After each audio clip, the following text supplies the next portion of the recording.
Hello, Galaxy Heroes. Mikey here. So, I'm very far away from Galactic Legend layer unlocking. So, this has been my target, Taron Malicos. This was recorded the other day. So, where are we now? Wednesday. So, this was recorded Monday evening. Apologies for the delay in uploading it. But I believe, I know what's coming. I know that I have been not ignoring GeoLayer's requirements. Basically, I need the two marquee characters, Drogon and Scout. Sorry, I only need two of the marquee characters now. Princess Nisa, I believe I've got a relic level 2. I'm not in a rush to get her to 7 because I don't have the other, the remaining marquees anywhere near ready. So, long-winded way round saying I've been working on my materials, and so now we're just clicking through and upgrading or gearing up Taron Malicos here, and I have some gameplay. Trying to think whether I've got an awful feeling I may need to check my defense. I've got a horrible feeling I've already put Seer on defense in GAC, which means that I won't really have the opportunity immediately to try him out on offense. In actual gameplay, he's got 3 Omicrons, and they are all Grand Arena Championship focused. It's kind of a highly recommended, and 2, if you want to. I think I was directed towards Calvin Awesome's video on there of the other 2 are situational and therefore not situational, so at your discretion on whether or not to. For me, Dad Boba, or Boba Fett's Scion of Jeddah, is it? Or wherever he's Scion of wherever. And his Omicrons have kind of made, I think, not just me, I think they've made the gaming community a bit wary of where we deploy these ultra rare materials, used sparingly. So I actually have an Omicron still, spoiler alert, because I haven't actually got that far on any of these yet.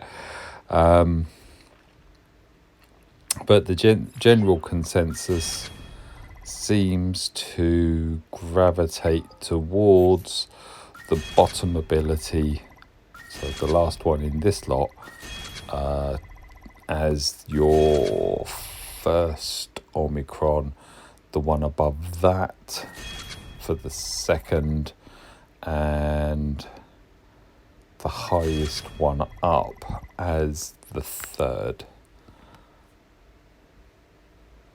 So Die Whelp as kind of like the last one that you would do. This is recommendations from what we read his kit to do. Of course, what we read his kit to do and what he actually does is always debatable. And so kind of wishing that I'd speeded this up now, but notifications weren't turned off But Echo the Fallen Order, the second one, does have some interesting bits in there. I think the one about safeguarding any ally who drops to 1% is regains 100% health and damage immunity and another turn or something, I think. And strength is power, I believe, is the main one that if you're going to deploy any, that's the one to start with. And as you can see, of course, it's Grand Arena focused and an awful lot of text. An awful lot of text. So there we go. He's geared up. So this here was me trying to remember. Basically, what I did was I preloaded or prepared, shall we say, my veteran smuggling Chewbacca or veteran smuggler Chewbacca with the mods that I'd kind of earmarked, but as I was doing this I couldn't remember whether it was veteran Chewie or veteran Han, and elected to err on the side of caution because I'm not actually using him yet as to which mods to pop onto there. Mods wise, I was looking at, but I know I had a chatting guild prior to him coming out of an offense set with some health. The veteran Chewie mod loadout that I prepped had a crit chance triangle offense and a crit chance cross offense, and initially I popped those on and subsequently switched over to crit chance to 2 healths. I can't remember. I think I've gone crit damage because he's got an AoE over just all offense. So he's got an offense arrow, he's got an offense cross, he's got a crit damage triangle, and a full offense set. Quite a slow offense set. So obviously new shiny, you want to try them out as soon as possible. So what I did was I elected to drop out 8th Brother. That's it. This is the first planet or whatever on, so I think this is Mustafar, must be, because I did the fleet of the same thing. So I've got that video out already of Tarkin Empire actually succeeding on the fleet combat mission where you have to use Scythe. So that was quite fun, but as I put in the description, once in a blue moon. It can happen once and then it just doesn't happen. So yeah, it is what it is. Hopefully with the latest rounds of Leviathan, what do we call it? Fixes? I don't know what we call it. I mean, it's not fixed per se. It's a design flaw has been identified and partially rectified. I don't know, something like that. I'm just waffling now, aren't I? So this, coming back to actually trying him out, it's not the, I mean, it is what it is.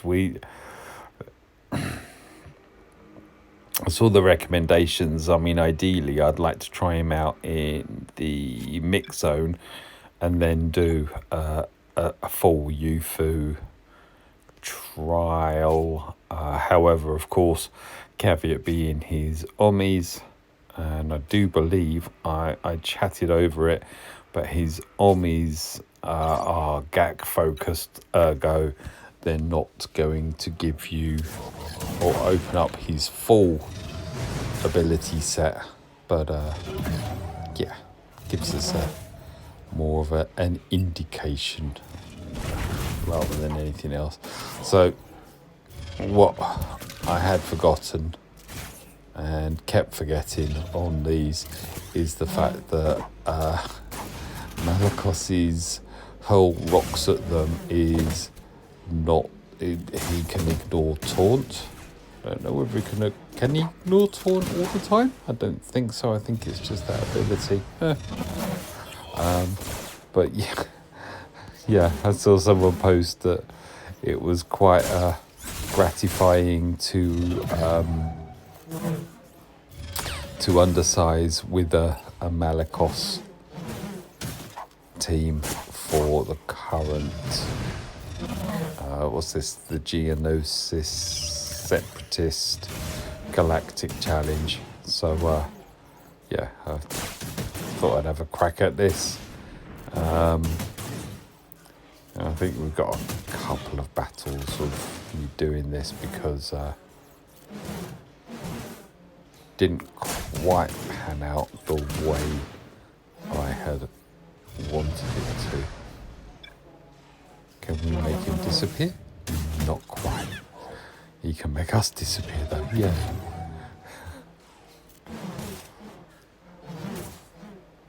Don't understand, I mean, that just, yeah. So there you go. It's a bit of fun, so I'd already got my Seer up to Relic 7 because we need her for day 2 of Rise of the Empire. She has her own special mission with a variation of Cal Kestis. This is Cal Kestis, obviously not, well, not obviously, but this is Cal Kestis, not Jedi Knight Cal Kestis, but yeah, there you go. So not quite exactly what I had in mind. So did then, yeah, I believe the comp that was actually put forward for the undersize, which is fun, is drop out Falcon and keep crew in for the whole, yeah. As crew does this lovely ability here, which is stun L3 and at the same time take away, throw loads of rocks up. Go on, do it. You know you want to. Yeah, so you can stun and debuff and just manage the team a lot better with crew in here. Yeah, it's, again, the whole thing about this is that we're running him in an environment that he's not tuned to excel. However, it's fun. Yeah, I mean, I suppose that's the real thing that we want, isn't it? Is the fact, you know, the characters that are fun are the ones that you want to use, which kind of validates the whole playing of the game, doesn't it? If you play in the game with characters that you don't really like and don't want to use, then it's not as much fun. I'm waffling now, aren't I? Right, you stay there, mate. Stand still. Oh, while we hit ya. Obviously, I've elected to hit someone else. Right, can we do the magic trick? Of course we can. Bush, bush, bush. Yeah. So, those hits seem a bit underwhelming, but again, the whole, how much better is he going to be in his own environment, in his main environment. But I believe says Omi is actually TW focused, so yeah, we might get. And Cal Kestis is, as is Fulcrum. So yeah, a lot of Omnis in this squad, covering a few areas. So big swing and a hit. Yay, that's it. Thank you for watching.